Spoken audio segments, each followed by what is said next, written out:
Hello, everyone. Today is part 2 of this fall prevention series, and we'll be talking about the eyes and feet.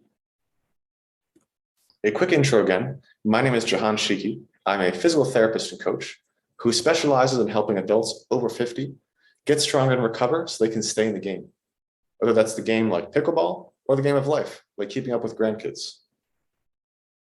So some quick stats on falls. There's been an increase of about 30% in the last decade. However, research shows we could decrease the injuries from falls by about 98% through exercise and risk screening. So the first risk kind of screen we'll look at are the eyes. The eyes are really important because we use them for balance all the time.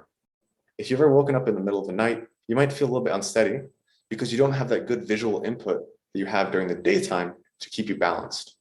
We also use our eyes to see obstacles and kind of plan our path as we're walking. So we want to make sure we optimize eye health. The first thing is to get a checkup.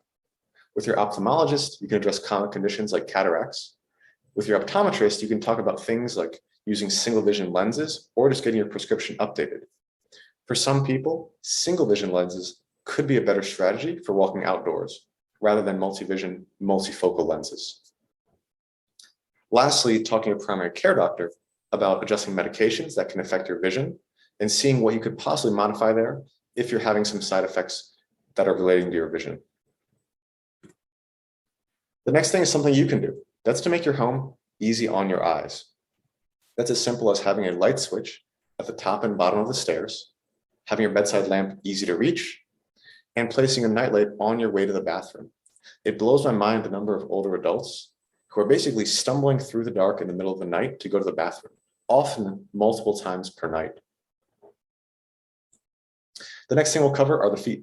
So our feet are how we navigate the world. They have this great thing called proprioception, which is kind of our sense of where we are in space. They're constantly adjusting and making a little tiny micro adjustments so we can stay upright and stay balanced.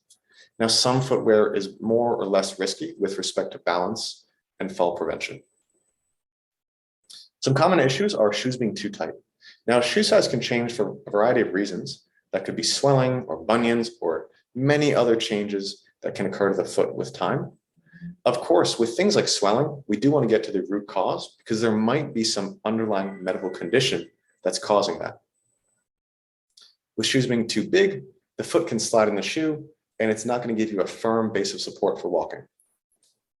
Also, if a shoe doesn't have good traction, whether that's because it's a slipper or it's just worn out, that's also not going to be very safe in terms of walking, especially outside on slippery surfaces or inside on hardwood surfaces or hard floors. Two other common issues are heels being too high, but also walking barefoot, walking in slippers, sandals, or in socks. For around the house, I would generally recommend wearing sneakers that have good grip, are comfortable, and fit well. So where to go from here? First, I'll go to your primary care doctor. They're going to help with things like checking those medications to make sure those aren't affecting your vision, but also giving you a referral to an ophthalmologist, optometrist, or podiatrist, depending on your situation. You could directly go to these specialists, but I'd recommend going to your primary care doctor so all these specialists and your doctor are in the loop and on the same page, and they're all communicating. It can get a little bit confusing to go to different specialists and different doctors who don't know that you're being seen by each of the other ones.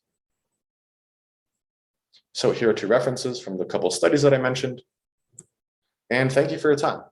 If you have any questions, you can email me, check me out on my website or Facebook. I would love to connect and chat more.